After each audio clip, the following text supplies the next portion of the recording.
起き上げる。お前マジでやるわ。何かあなたので、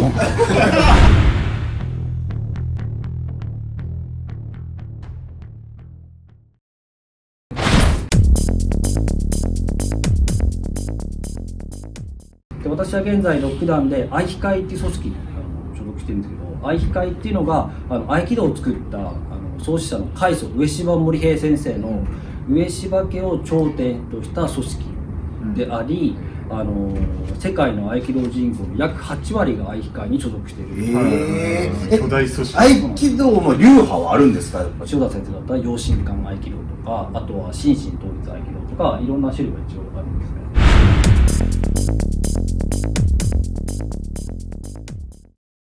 結構合気道って力いらないと思われがちなんですけど、今見て分かった通り受けってすごい。受ける。はいで受け取り交代を4回投げたら必ず受けの番があるんですよ。練習で。ですのでもう絶対的な体力が必要なんですよね、受けをすれば。先生になっても交代交代で投げられるともやるんですか？普通は指導者の場合受け取らないですけど、はい私いつも稽古でもう同じ回数取ってますので、投げられて分かることもありますよね。投げられて逆に学んでいくんですよ。投げられて相手の先生の力の流れだったり、そうですよね繊細な動きを覚えて、受けを取って覚えてくるという昔の武道があって、受け側が学びがすごい多いですね。世界では動く禅、動く禅として動きながら禅をしているよっていう精神修行、禅、はい、座禅の禅、はい、座禅の禅ですねとも言われているんですね。そうなんですね。もともと侍武士が刀を持ってたので、ちょっとマジでやめて。俺がチームプレーみたいやったって言ったの。マジで俺今もう尊敬し始めてるからマジでやめて。でこれが、はい逆から見ながら、これが正面、こういう動きに対してだったんですよ、実は。もう一回やりますよ。そういうことね。そうです。これが刀を持ってなく、はい同じ動き、全く同じ動き変わっていく。これが正面打ちだったんですね。ここやったり、あるいは自分から当てに最後持っていくみたいなこともこの正面打ちから学べるんですね。原理は一緒です。そうなんです、そうなんです。自分の正中線の攻撃を避けたり、あるいは正中線を崩すっていうふうに使えるんですね。で全部そうなんですけど、その武道武術っていうのは型を通して何を学ぶかっていうことがすごく大事なので、この攻撃を現代ないから意味ないよっていう考え方はあんまり良くないんですよね。型の意味があるので、それ何を身につけるかっていうことが。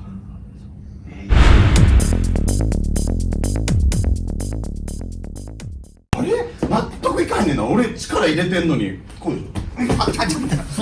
ここ痛い。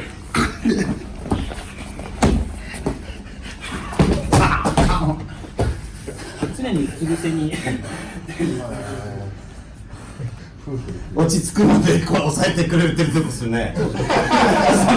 俺が落ち着くまでごめん。どういうパターンかね。相手がこういうもうここでもうあかんのよ。どこ？痛い痛い痛い。痛いから寝ちゃうみたいなことなんですそうでももうねこうやったら全然本当に正しくやれば直角にして肘を押さえ、はい膝は脇腹で、痛い痛い痛い痛い。遊びがない状態なんです。はいはいはいそうすると本当に起きない。本当体重かけてるわけで手合わせてる。じゃあこれね起きようと思ったらもうこの肘がね折れるのよ多分自分から。起きられへん。直角がポイントで遊びがなくなっちゃうんですよね。でこっち力の入れ方が上手でこうなってたらダメなんですけど、はいそうなんです。力の入れ方が上手ですよ。これマジで起きられへん。そして畳叩くとそれが合図で離すんですよ。畳叩いてもらっていいですか。いや叩かない人だな。であかんわ。すいません。これが基本的な押さえ技。いろんな押さえ技があるんですけど、単純なテクニックです。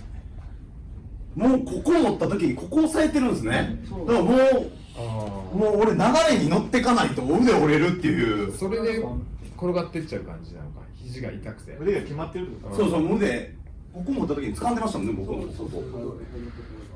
ここでもうまあ本当に厳しくやると手こういやー痛い痛い痛い痛いこうやる感じですか。だからもうあんまり使わなければ。こっちに回避できへんな、もう。防衛本能みたいな感じでいっちゃうんですかね、人間の。そこでそのまま自然にこう倒れるので、なるほどそれを我慢してると反発で痛いだけ。痛いだけってことですねそれを受け取れば全く痛くないです。先生優しいから俺が起き上がろうとしたら今度逆に反発それ優しいけどね。優しく反発させるっていう。しなかったら折れちゃうってこと。俺はしないですね、逆は。でも痛め、はい。あでもそれをしなかったらそうですね。はい。痛めちゃう。痛めちゃうと筋は痛めるかもしれない。だからそうなんですよね。受けの人が上手だと激しい投げでも受けが反応してるような気がするんです。例えばこう分かりやすいですけど。さっきそれ反応しとかないと。こうそうこれ痛いですけど、でもこれがもしゆきおさんが食べていただければ、そう痛くないですよ。それなんですよ。はい。なるほど。強えわ。受けの技術があるからこそのそうなんですよああいう演舞になる。はい。そうそう受けの受けもすごいレベルが高いってことなんですよ。取りも受けも本当にお互いが高め合って、だから争いじゃないんですよね。ここで毎回痛いってやってたら、もう本当痛めますし、もう戦ってる。そうですよね。塩分もなんないですもんね、俺みたいに。今だが入れてるんですからかっこよくも何もないから、こう二人がポンとこうボンって合わせてちゃんとその流れにやってたっていう。稽古すればするほど本当痛めちゃいますよね、我慢したら。そうですよね。でもこれ実践的じゃないですか。そのなんていうんですか、そういう喧嘩とかになればかなりの。まあそういう稽古法をすればまあ確かに使えるかもしれないですけど、それを一番の目的としてない。それはそんな考えてないってことですよね。そうですね。まあそういう考え方で稽古すればもしかしたら使える可能性があるんですけど、やはりでも稽古の目的そういう目的で稽古したら続かないですね。稽古そうですよね。すいません。いや強い男に憧れてるから、いやなんか優しそうややっぱり。達人あるあるというか、そうだね。見た目は優しそう、そんなに体もでかくないっていうのは。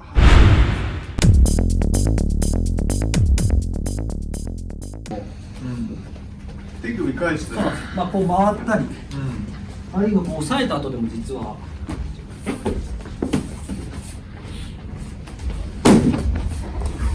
で、はい。肘を起点にすればもちろん切れないんですけど、はい今安選手だったみたいに回せる可能性はあるんですよ。それがまたこれもまた技の一つなんですけど、やっぱり脱力ができてるかどうか。一つ抑えられたら違う接点を使っていくとまた回ることも確か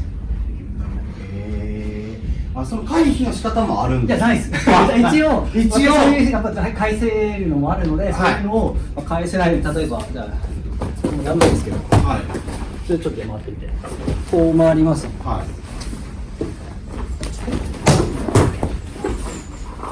まあこんな風にやれば回せなく。はいはい。羽織りじゃないですか。そうですね。ちょっと下る。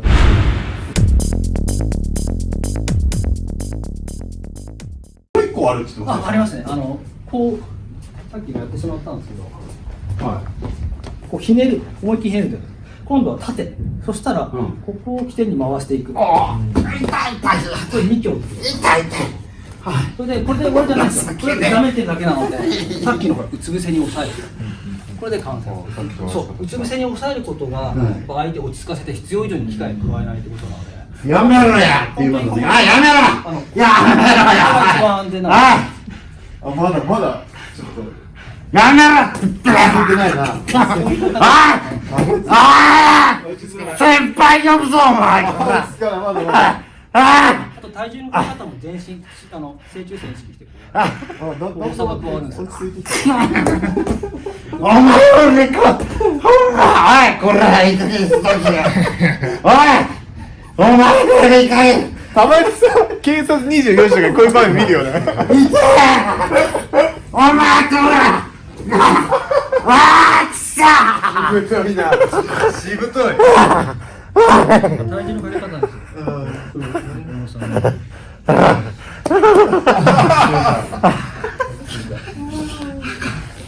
でもやっぱ何言っても別にグッと抑えてくる子のもたんなるわ。はいっていう圧倒的負け。合気道のルーツはどっから来てるんですか？なんか見た感じ、それこそ、柔道、柔術とかとすごい似たようなイメージなんですけど、ルーツはどこにあるんですか？ルーツは本当剣なんですよ。ですからちょっとじゃあ剣持ってきて、もう独自の武道として発展してきたってことですか？元になったのは空手とか柔道と違う空手とか柔道ではなく柔術なんですけど、それが柔術なんだ祈祷柔術とか天そうなんですね地神陽流柔術とか、あとは一番元になった大東流合気道柔術とか、そういうのを組み合わせて、そうなんですよ、柔術的な動き。そう見ててね、やっぱ柔術的な動きだったからさ、どこにルーツがあるんだろうなと思って。ちょっとじゃあ刀持ってきて、片手掴むのが合気道の基本なんですけど、これって実は本当は戦いって昔の戦いだったら刀と刀だったじゃないですか。だって実戦において素手で戦うって圧倒的不利じゃないですか。はいだってストリートでも素手で戦うって圧倒的不利ですよね。はいもしそれで大怪我しちゃうかもしれないですから。でその中で刀と刀の戦いから相手の刀が折れた時、あるいは刀を持っていない時にこう相手が刀を抜かせまいと掴んだ、ここから片手が始まったんですよ。でこういう力に対して力であったらできないので、体さばき、そしてさっきの抑え技同じですよね。こういうなるほどね。そっからこういう動きなんですよ。ですからここから例えば両手とかでもここから体さばきが生まれたんですよ。はい一番できたところ抜かないで体さばきで、こういう本当に武士が刀を持っていた技術からの発展、なるほどね。まさにこの充実ですよね。柔術チック。まさに。力の入れ方って多分共通点あると思うんですよ。そのね、流れとかもその重心がどこにあるとか、あそうそうだからこっちの手を押さえてこっちに返すとか、もうその延長ですもんね。はい、重さを加えるとか、うん本当にこう一瞬に力を落とし込む、正中線の方に落としなるほどね。込む。壁に裏路地。あるでしょ裏路地だよ、裏路地。マジでやるわ。何だ。あなたの。